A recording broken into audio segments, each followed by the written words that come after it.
الحمد لله وكفى وسلام على عباده الذين اصطفى اللهم صل على سيدنا محمد وعلى آل سيدنا محمد وبارك وسلم۔ کچھ عرصہ سے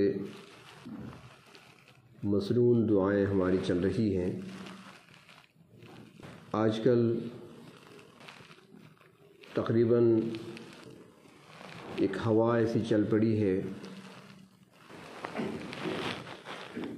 کہ اللہ کی محبت میں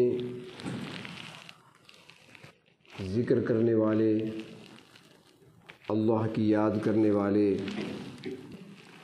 بہت کم ملیں گے۔ دنیاوی اغراض و مقاصد کے لیے تقریباً ہر شخص نے تسبیح اٹھائی ہوئی ہے۔ ہمارے حضرت رحمۃ اللہ علیہ ایک مرتبہ فرمانے لگے اور یہ بات کرتے ہوئے ان کی آنکھوں میں آنسو تھے۔ میں نے پوچھ لیا تھا کہ حضرت آج میں نے صبح صبح گاڑیوں کے ٹائروں کے نشان دیکھے ہیں، شاید کوئی آیا تھا؟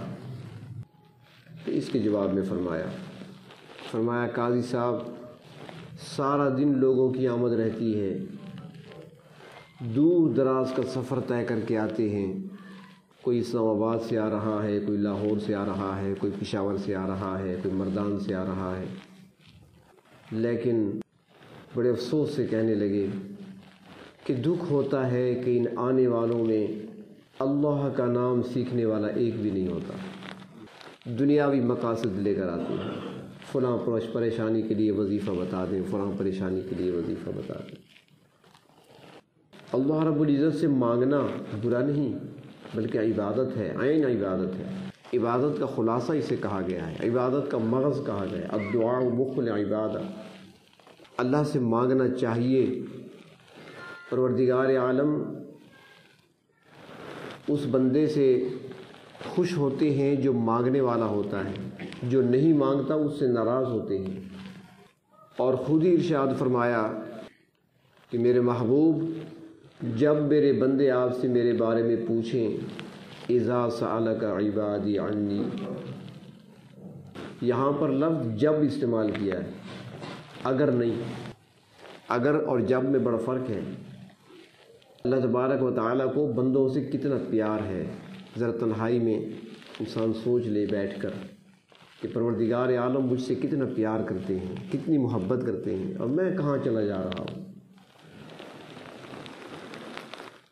اگر اور جب میں بڑا فرق ہے۔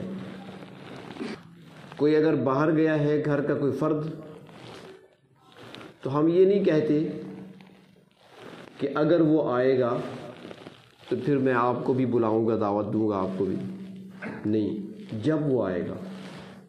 اگر اور جب میں فرق ہے۔ اگر میں شک ہوتا ہے، جب میں شک نہیں ہوتا۔ اگر یعنی ہو سکتا ہے آ جائے، ہو سکتا ہے نہ آئے۔ اگر وہ آ گیا یعنی شک والی بات ہے، اور جب وہ آئے گا اس میں یقین پایا جاتا ہے کہ وہ آئے گا تو ضرور، لیکن کب آتا ہے یہ معلوم نہیں۔ تو اللہ رب العزت کو اپنے بندوں سے اتنی توقع ہے کہ ہے میرا بندہ راستہ گم کر بیٹھا ہے، غلط راستے پر چل پڑا ہے، لیکن آئے گا ضرور، اذا سألک، پوچھے گا ضرور۔ اس لیے اگر نہیں فرمایا، اگر میرا پوچھیں تو بتا دیں، نہیں، جب میرا پوچھیں۔ تو اللہ آپ کہاں رہتے ہیں؟ آپ کا دفتر کہاں پہ ہے؟ آفس کہاں ہے؟ ملاقات کے لیے وقت کب لینا پڑے گا، کیسے لینا پڑے گا؟ فرمایا میں نے اپنے لیے کوئی دفتر، کوٹھی، بنگلہ نہیں بنوایا۔ انی قریب، میں تو تمہارے قریب ہوں۔ اللہ کتنے قریب ہیں، نحن اقرب الیہ من حبل الورید، تمہاری رگ حیات سے بھی زیادہ تمہارے قریب ہوں۔ دل کے آئینے میں ہے تصویر یار، جب بھی ذرا گردن جھکائی تو دکھائی دی۔ میں دل میں جھانک کر تو دیکھو، میں تو اسی میں رہتا ہوں۔ دعا مانگنا، سوال کرنا، اس کی ممانعت نہیں ہے بلکہ یہ پسندیدہ ہے، اللہ کو بہت پسند ہے۔ وہ بندے بڑے پسند ہیں جو ہاتھ اٹھا کر بیٹھے ہوتے ہیں، التجائیں کرتے ہیں۔ پروردگار عالم تو خود بلا رہے ہیں، دعوت دے رہے ہیں۔ اے میرے بندے کہاں جا رہے ہو، کہاں بھٹک رہے ہو، کہاں نیٹ پر بیٹھے ہو تلاش کر رہے ہو وظائف کو کہ رب سے منوانا ہے کون سا وظیفہ پڑھیں، فلاں کام کرانا ہے کون سا وظیفہ پڑھیں، کبھی ایک کو دیکھتے ہو کبھی دوسرے کی طرف دیکھتے ہو، کبھی کوئی بابا انڈونیشیا کا ہوتا ہے تو کبھی بابا ملائیشیا کا ہوتا ہے، کیوں گھوم رہے ہو ان کے پیچھے، کیوں وظائف کے پیچھے پڑ گئے؟ آؤ نا میرے سامنے، ہاتھ اٹھانے کی دیر ہے، بھر دوں گا دامن تمہارا۔ دنیا میں جہاں جاؤ گے بورڈ لگے ہوئے نظر آئیں گے تمہیں، کچھ لے کے آئے ہو تو کچھ لے کے جاؤ گے، خالی ہاتھ آئے ہو تو خالی ہاتھ جاؤ گے۔ میرے پاس کیوں نہیں آتے؟ خالی ہاتھ آؤ، دامن بھر کے جاؤ۔ وہ تو بلا رہے ہیں ہمیں، کہاں کہاں پھرو گے، کہاں کہاں اپنے آپ کو ویرانوں میں اور دوسروں کے آستانوں پر کب تک سر رگڑتے رہو گے؟ این تذہبون، کہاں جا رہے ہو؟ آؤ، میں بلا رہا ہوں تمہیں، پیدا میں نے کیا ہے، رزاق میں ہوں، تمہاری مشکلات حل کرنے والا میں ہوں، تمہارے بند دروازوں کو کھولنے والا فتاح میں ہوں، میرے پاس کیوں نہیں آتے؟ یا ایھا الانسان ما غرک بربک الکریم، کس چیز نے تمہیں رب کریم کے دروازے سے دھوکے میں ڈال رکھا ہے؟ اس در کو کیوں چھوڑ دیا تم نے؟ تو پروردگار عالم تو ہمیں بلا رہے ہیں، خود مجھ سے مانگو۔ مانگنا عبادت ہے، لیکن پہلے میں نے شروع میں عرض کیا تھا، آپ کو یاد ہوگا کہ نبی اکرم صلی اللہ علیہ وسلم کے اپنی امت پر بہت احسانات ہیں، ان احسانات کو چکایا نہیں جا سکتا، ان احسانات کا بدلہ نہیں دیا جا سکتا، لیکن ان احسانات میں سے ایک بڑا احسان یہ بھی ہے کہ آپ نے اپنی امت کا تعلق پروردگار عالم کے ساتھ دعاؤں کے ذریعے سے جوڑا ہے، کہ قدم قدم پر دعائیں سکھائی ہیں، قدم قدم پر دعائیں سکھائی۔ اٹھنا ہے تو کیا کرنا ہے، لیٹنا ہے تو کیا کرنا ہے، بازار کی طرف آؤ تو کیا پڑھنا ہے، گھر سے نکلو تو کیا پڑھنا ہے، گھر میں داخل ہونا ہے تو کیا پڑھنا ہے، قدم قدم پر دعائیں سکھائی ہیں، تاکہ ہر وقت بندے کا تعلق رب کے ساتھ جڑا رہے، ایک ربط قائم رہے۔ تو یہاں پر وہ دعائیں میں عرض نہیں کر رہا، نہ وہ کلمات، ایک عرصے سے کئی ماہ سے چل رہا ہے سلسلہ، یہ نیٹ پہ لکھی ہوئی دعائیں نہیں ہیں، یہ کسی کے بتائے ہوئے فکرے اور جملے نہیں ہیں، یہ وہ دعائیں، وہ کلمات ہیں جو نبی اکرم صلی اللہ علیہ وسلم نے اپنی امت کو سکھائے ہیں۔ آپ سے بڑھ کر عالم کون ہو سکتا ہے؟ آپ سے بڑھ کر علم پہ عمل کرنے والا عامل کون ہو سکتا ہے؟ آپ سے بڑھ کر پروردگار عالم کی رضا کو سمجھنے والا کون ہو سکتا ہے؟ آپ سے بڑھ کر اللہ رب العزت کی حکمتوں کو، مصلحتوں کو سمجھنے والا کون ہو سکتا ہے؟ آپ سے بڑھ کر دعاؤں کی قبولیت کے طریقے کون جان سکتا ہے؟ کسی نے کیا دیکھا ہوگا، بہت زیادہ دیکھا ہوگا تو اس نے کتابیں پڑھی ہوں گی، لیکن آپ کی ذات تو وہ ہے جس نے جنت کا مشاہدہ بھی کیا ہے، جس نے آسمانوں کی سیر بھی کی ہے، عرش بریم پر پہنچ کر رب کی رحمتوں کو اپنی آنکھوں سے دیکھا ہے۔ جب وہ دعائیں بتا رہے ہیں، وہ کلمات سکھا رہے ہیں، تو ان سے بڑھ کر کلمات کس کے ہو سکتے ہیں؟ ان سے بڑھ کر وظیفہ کس کا ہو سکتا ہے؟ مسجد میں تشریف لائے، ایک صحابی بیٹھے ہیں، نظر پڑ گئی، پوچھا ابو ماما یہ نماز کا وقت تو نہیں ہے، نماز کا وقت تو نہیں ہے، تو مسجد میں کیسے آئے؟ وہ جواب میں عرض کرتے ہیں، یا رسول اللہ صلی اللہ علیہ وسلم، غموں نے اور قرضے نے گھیر رکھا ہے، غم بھی ہے اور قرض بھی ہے، پریشان ہوں، اور یہی غم اور قرض کی پریشانی مجھے مسجد میں کھینچ لائی ہے۔ اللہ کے رسول نے فرمایا، ابو ماما میں تمہیں کلمات بتاتا ہوں، صبح و شام پڑھ لیا کرو۔ اللہم انی اعوذ بک من الہم والحزن واعوذ بک من العجز والکسل واعوذ بک من الجبن والبخل واعوذ بک من غلبۃ الدین وقہر الرجال۔ فرمایا یہ پڑھ لیا کرو صبح و شام۔ ابو ماما کہتی ہیں کہ چند دن میں نے پڑھا، میرا قرض بھی اتر گیا، میرے غم بھی ہٹ گئے۔ اس سے بڑھ کر وظیفہ کوئی ہو سکتا ہے؟ تو یہی دعا ہماری چل رہی ہے. گزشتہ ہفتے اس کے پہلے جملے پہ کچھ عرض کیا تھا, اللہم انی اعوذ بک من الہم والحزن, یاد ہے نا؟ اور میں نے عرض کیا تھا کہ پورا ہفتہ آپ کے پاس ہے, 2 لفظ ہیں, ان کو یاد کر لیں آپ. پورا ہفتہ ہے, امتحان نہیں لینا, یاد ہی کر لیں.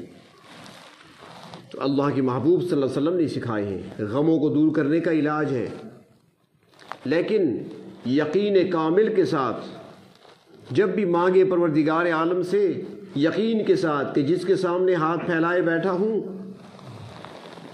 اس کے خزانے میں کوئی کمی نہیں, خزانے بھرے ہوئے ہیں. وہ ذات جس کے سامنے میں نے ہاتھ پھیلائے ہیں, میں خود آیا نہیں ہوں بلکہ بلایا گیا ہوں. اس ذات نے خود دعوت دی ہے کہ آؤ مجھ سے مانگو, مجھ سے سوال کرو, ادعونی استجب لکم, مجھے پکارو. خود بلایا ہے ہمیں کہ مجھے پکارو, تو ہم پکارنے آ گئے. اور پھر جو مانگ رہے ہیں وہ اس کی قدرت سے باہر بھی نہیں ہے, وہ دینے پر قادر بھی ہے, چاہے جو بھی مانگے آپ. حضرت سلیمان علیہ السلام نے مانگی ہے, دعا مانگی تھی, یا اللہ مجھے ایسی حکومت دے جو نہ مجھ سے پہلے کسی کو ملی ہو نہ میرے بعد کسی کو ملے. تو اللہ نے دی ہے نا حکومت. آج کل جو کام مشینوں سے ہوتے ہیں, آج کل کے ہمارے صدور, وزراء اعظم, وزراء, بڑے لوگ, امیر لوگ جہازوں میں سفر کرتے ہیں, تو کل کو سلیمان علیہ السلام روز قیامت کہہ سکتے تھے, پروردگار میں نے دعا تو مانگی تھی, مجھے ایسی حکومت دے جو میرے بعد بھی کسی کو نہ ملے. میرے پاس تو جہاز نہیں تھا, ان کے پاس تو جہاز تھے, یہ تو جہازوں میں سفر کیا کرتے تھے. تو اللہ تبارک و تعالیٰ نے ایسی حکومت دی, جہاز ایسا دیا جس کو پیٹرول کی ضرورت بھی نہ تھی, ایندھن کی ضرورت بھی نہ تھی, ہوا کو اشارہ کرتے اٹھا کر لے جاتا. اور وہ چھوٹا سا جہاز نہیں تھا, اس تخت پر 500 کرسیاں لگی ہوتی تھی, اور ان کرسیوں پر ان کے وزراء, پوری کابینہ بیٹھی ہوتی تھی, ساز و سامان بھی ساتھ ہوتا تھا, لشکر بھی ہوتے تھے.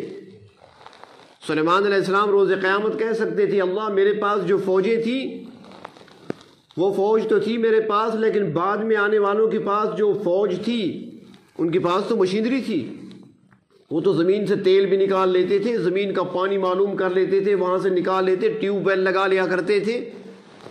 اللہ نے فرمایا وہ لگاتے رہیں گے, میں تمہیں چھوٹا سا پرندہ دیتا ہوں, چونچ رکھے گا زمین پر, بتا دے گا پانی کتنے فٹ نیچے ہے.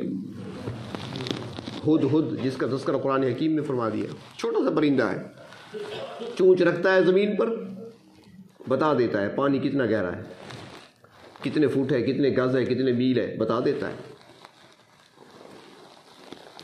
تو مانگے تو ایسے اللہ سے نا. پروردگار عالم نے خود ہی تمہیں دعائیں سکھائی ہیں کہ یونس علیہ السلام کی دعا قبول ہوئی. یونس جب مچھلی کے پیٹ میں تھے, انہوں نے جن کلمات سے اپنے رب کو پکارا, ان کلمات کو اللہ رب العزت نے قرآن حکیم میں بیان نہیں کر دیا. وہ کس لیے بیان کیا ہے؟ ہمیں سکھانے کے لیے کیا ہے. جب مشکل میں پھنسو تو ان الفاظ سے مجھے یاد کرو, جس طرح میں نے یونس کی مدد کی تھی تمہاری مدد اسی طرح کروں گا. غلطیاں ہو جائیں میرے بندو, تم سے خطائیں ہو جائیں, گناہ ہو جائیں, نافرمانی ہو جائے, غلطی کر بیٹھو, تو پھر مایوس نہیں ہونا, آ جاؤ میرے در پر. اللہ ہمیں طریقہ نہیں آتا, سلیقہ نہیں آتا. اللہ آپ اتنے بڑے, ہم کیسے مانگیں آپ سے؟ آپ نے پیدا عبادت کے لیے کیا تھا, اپنی اطاعت کے لیے کیا تھا, اپنی فرما برداری کے لیے کیا تھا. ہم سے غلطیاں ہوئی, نافرمانی ہوئی, گناہ کر بیٹھے. آپ نے ایک کام سے روکا تھا, ہم کر بیٹھے. آپ نے ایک کام کے کرنے کا حکم دیا تھا, ہم نے نہیں کیا. اللہ ہم کیا کریں؟ فرمایا کلمات میں سکھاتا ہوں, سکھاؤں گا میں, لیکن ہاتھ تم اٹھاؤ, پھر دیکھو میری رحمت کی بارش کیسے برستی ہے. کیا میں نے کلمات آدم کو نہیں سکھائے تھے جو تمہارا باپ تھا؟ تمہارے باپ کو بھی تو کلمات میں نے سکھائے تھے. اللہ وہ تو آدم کو آپ نے سکھا دیے تھے, انہوں نے وہ ادا کیے کلمات, تو آپ نے مغفرت کر دی, توبہ قبول کر لی. اللہ فرماتے ہیں وہی کلمات تمہیں بھی دے دیتا ہوں. ربنا ظلمنا انفسنا وَإِن لَمْ تَغْفِرْ لَنَا وَتَرْحَمْنَا لَنَكُونَنَّ مِنَ الْخَاسِرِينَ. وہی کلمات دے دی کہ جب تمہارے باپ آدم علیہ السلام انہی کلمات سے مجھے یاد کرتے ہیں تو میں اس کی توبہ قبول کر لیتا ہوں, تمہاری کیوں نہیں کروں گا. تو پروردگار عالم نے قرآن حکیم میں خود ہی ہمیں سکھایا ہے، دعائیں سکھائی ہیں، اور پھر اپنے محبوب کی زبان سے ایسے کلمات نکلوائے ہیں اس امت کے لیے تاکہ وہ اس انداز سے پروردگار عالم کو پکاریں، لیکن یقین کامل کے ساتھ مانگیں، اللہ سے خوب مانگیں۔ مانگنا عبادت ہے۔ ایک جملہ یہاں پہ عرض کروں علماء حضرات کی موجودگی میں کہ دعا عبادت ہے۔ حدیث شریف میں آتا ہے الدعاء مخ العبادہ، عبادت کا مغز ہے، نچوڑ ہے، خلاصہ ہے۔ دعا کے اندر آپ جو بھی مانگیں، آپ رزق حلال مانگیں، آپ اس میں اپنے لیے نیک سیرت نیک صورت بیوی کا مطالبہ کریں، یہ بھی عبادت میں آ جائے گا۔ مانگیں اللہ سے، مکان مانگیں، سواری مانگیں، دنیا کی چیزیں مانگیں، لیکن آخرت کو نہ بھولیں۔ انجام بخیر بھی مانگیں اللہ سے، عذاب قبر سے پناہ بھی مانگیں، عذاب جہنم سے پناہ بھی مانگیں، جنت کا سوال بھی کریں، اللہ کے نیک بندوں میں شمولیت کا سوال بھی کریں، خاتمہ بالایمان اور خاتمہ بالخیر کی دعا بھی کریں، روز حشر روز قیامت دائیں ہاتھ میں اعمال نامہ ملنے کا سوال بھی کریں۔ آخرت کو نہ بھولیں، دنیا کا سوال کریں لیکن وہ نہ بھولیں، وہ بھی اللہ سے مانگنا ہے۔ تو یہ سارا مانگنا آپ کا کیا ہوگا؟ عبادت۔ یہ جملے لکھ لیں آج، یہ سارا آپ کا ہوگا عبادت۔ آپ تسبیح اٹھا کر بیٹھیں، سبحان اللہ والحمد للہ ولا الہ الا اللہ واللہ اکبر، کیا ہوا؟ عبادت۔ درود شریف آپ نے پڑھا، عبادت۔ استغفار آپ نے پڑھا، یہ عبادت۔ لیکن جب آپ نے کسی مقصد کے لیے وظیفہ پڑھنا شروع کیا، وہ عبادت نہیں ہے۔ تیسرا کلمہ پڑھیں، چوتھا کلمہ پڑھیں، درود شریف پڑھیں، استغفار پڑھیں، حسبنا اللہ ونعم الوکیل پڑھیں، لا حول ولا قوت الا باللہ پڑھیں، ساری عبادت ہے۔ لیکن جب کسی مقصد کے لیے پڑھیں گے پھر عبادت نہیں رہے گی، بلکہ فرماتے ہیں کہ اس پر ثواب بھی نہیں ملے گا۔ پڑھیں اللہ کی رضا کے لیے، اس کے بعد جو مانگنا ہے وہ دعا میں مانگیں۔ تو وہ پڑھنا بھی آپ کا عبادت ہوا، اللہ کی رضا کے لیے پڑھا، مقصود اللہ کی رضا تھی، مقصد نہیں تھا۔ اور مقصد کا سوال اللہ سے کریں، اس کے لیے دعا کے لیے ہاتھ اٹھائیں، پھر اللہ سے مانگیں، اللہ جو میں نے پڑھا ہے اس کی برکت سے مجھے یہ عطا فرما۔ تو آج صرف مقاصد کو سامنے رکھ کر پڑھا جاتا ہے، تو کچھ چیزیں اللہ کی رضا کے لیے پڑھ لیا کریں جو ہمارے آخرت میں کام آئیں، جو آخرت کا ذخیرہ بنے ہمارے لیے۔ اور اس کے لیے اللہ رب العزت سے مانگنا، ہم کمزور ہیں، پریشانی آتی ہے، مشکلات آتی ہیں، مصائب آتی ہیں، بیماریاں وبائیں آتی ہیں، مقابلہ نہیں کر سکتے، اللہ سے مدد مانگیں۔ آئندہ کے مسائل کا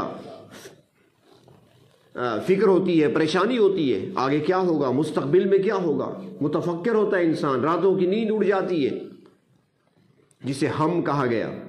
اللہ سے مدد مانگیں اور پناہ مانگیں ایسی چیزوں سے جو دعا کا پہلا حصہ گزر چکا ہے، اللہم انی اعوذ بک من الہم والحزن۔ اگلا حصہ واعوذ بک من العجز والکسل۔ یہاں پر عاجزی یعنی عاجز ہونے سے اور سستی سے پناہ مانگی گئی ہے۔ ایک ہے عاجزی کا اختیار کرنا، عاجزی کا اختیار کرنا یہ پسندیدہ عمل ہے۔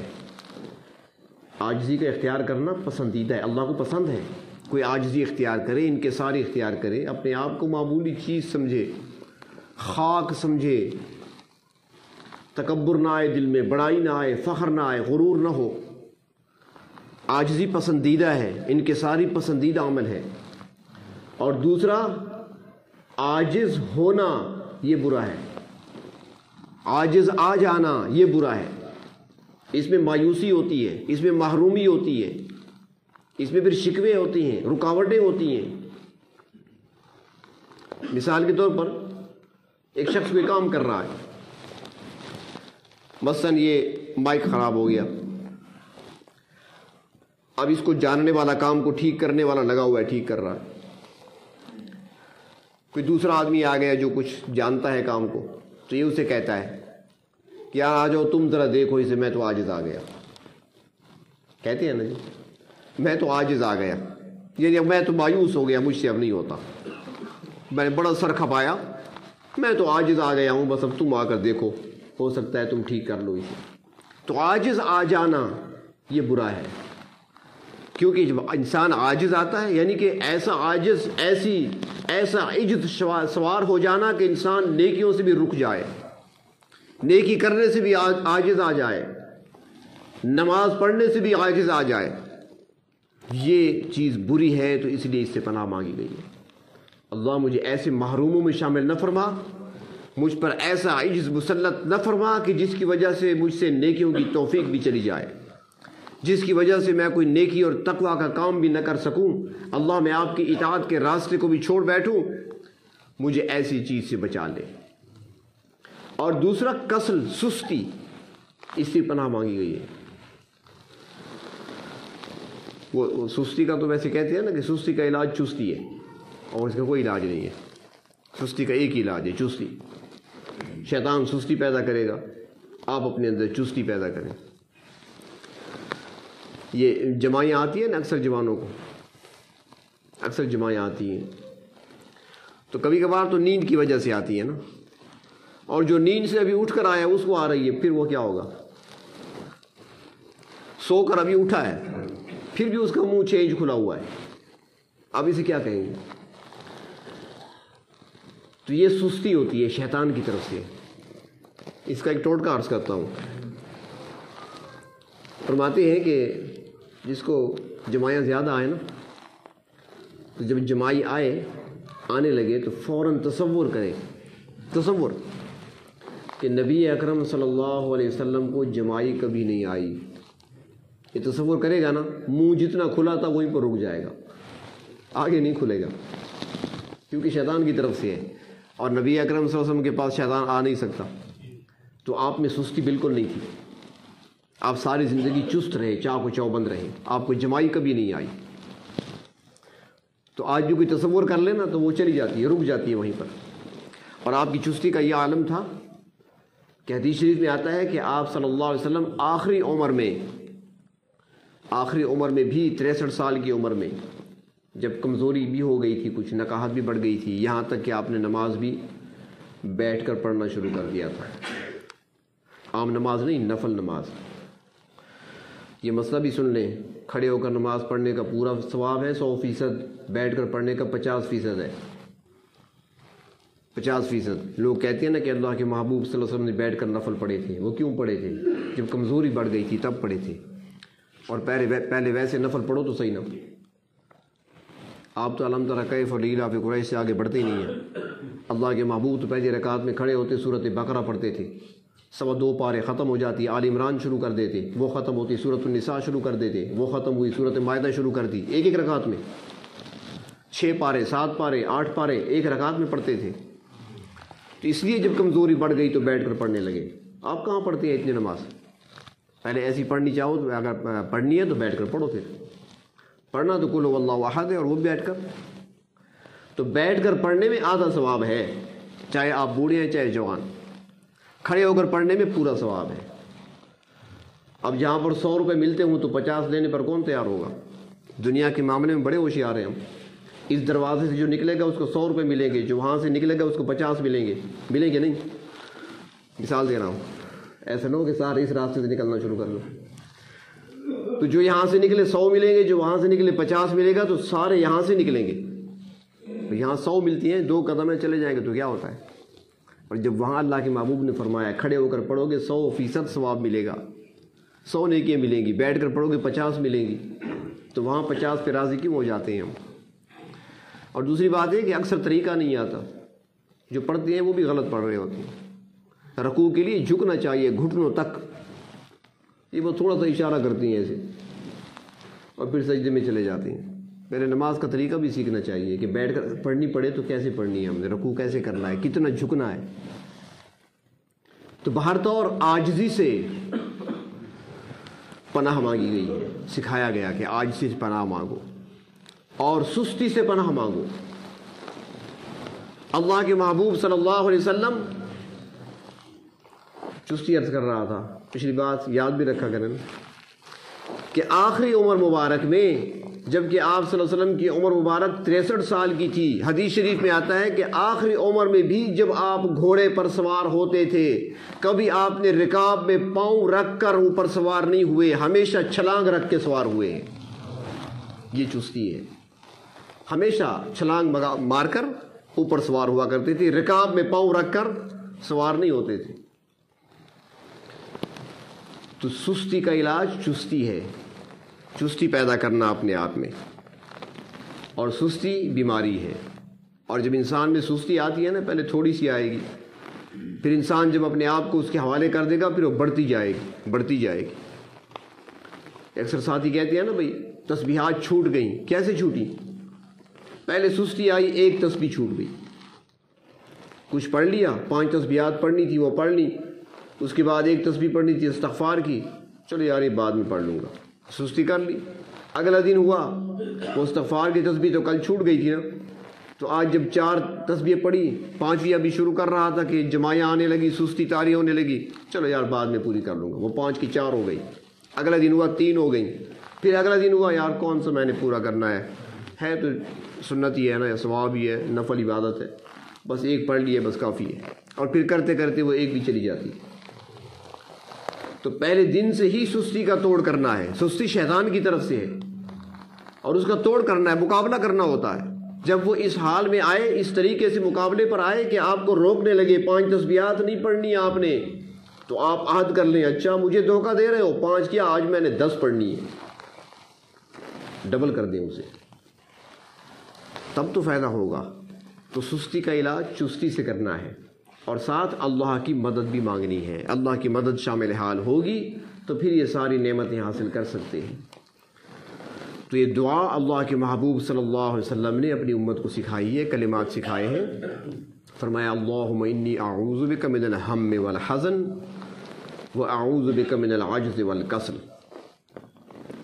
ہم سے بھی، حزن سے بھی، عاجز ہونے سے بھی، اور سستی سے بھی پناہ مانگی گئی ہے۔